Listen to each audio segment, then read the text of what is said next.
Dans cette vidéo, nous allons définir ce qu'est un acide fort et déterminer la composition d'une solution aqueuse d'acide fort ainsi que les moyens théoriques et pratiques pour les identifier. Un acide fort réagit totalement avec l'eau. Il est alors totalement dissocié. Si on s'intéresse aux quantités de matière mises en jeu, cela signifie que l'acide est totalement consommé au cours de la réaction. Il est le réactif limitant. L'eau étant le solvant, elle est en excès. On peut maintenant compléter un tableau d'avancement. La réaction étant totale, on fait apparaître une flèche simple entre les réactifs et les produits dans l'équation bilan.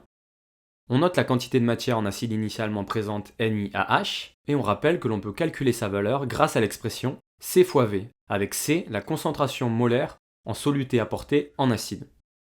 On remplit alors de façon classique notre tableau d'avancement. On souhaite déterminer la valeur de l'avancement final noté Xmax. Pour cela, on rappelle que l'acide est le réactif limitant, donc NiAH où C fois V moins Xmax est égal à 0. Par conséquent, Xmax est égal à C fois V. On peut maintenant donner la composition de la solution aqueuse obtenue grâce au tableau d'avancement.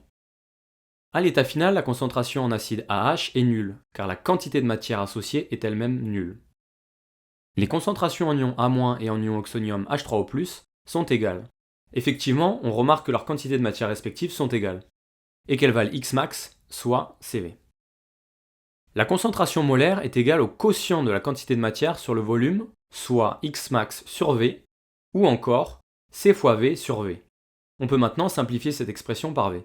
Les concentrations molaires en ion A- et en ion oxonium H3O+, sont égales à la concentration en soluté apportée, notée C.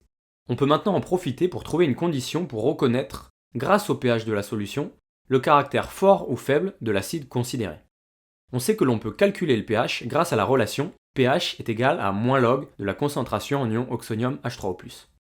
Si on applique la fonction log aux membres de droite et de gauche de l'égalité, on obtient pH est égal à moins log de C. Comme dit précédemment, cette expression va nous permettre d'identifier si un acide est fort ou non, grâce à une mesure de pH. Ainsi, si la concentration en soluté apportée d'acide est égale à 1,0 fois 10 exposant moins 3 mol litre moins 1, et que l'acide est un acide fort, on mesurera un pH de 3. Vous pouvez faire le calcul vous-même pour le vérifier. Autrement, si le pH est plus élevé, cela signifie que l'acide est faible. Cela implique que la réaction avec l'eau n'est pas totale et qu'il n'a pas été totalement dissocié.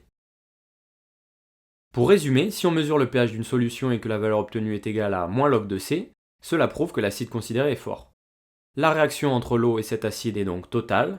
De ce fait, on a X final est égal à X maximal. Ou on peut encore dire que le taux d'avancement final noté taux F est égal à 1.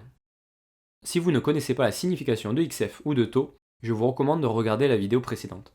Et enfin, si vous connaissez le pK du couple acide-base et que ce dernier est inférieur ou égal à 0, vous pouvez aussi conclure que l'acide considéré est un acide fort.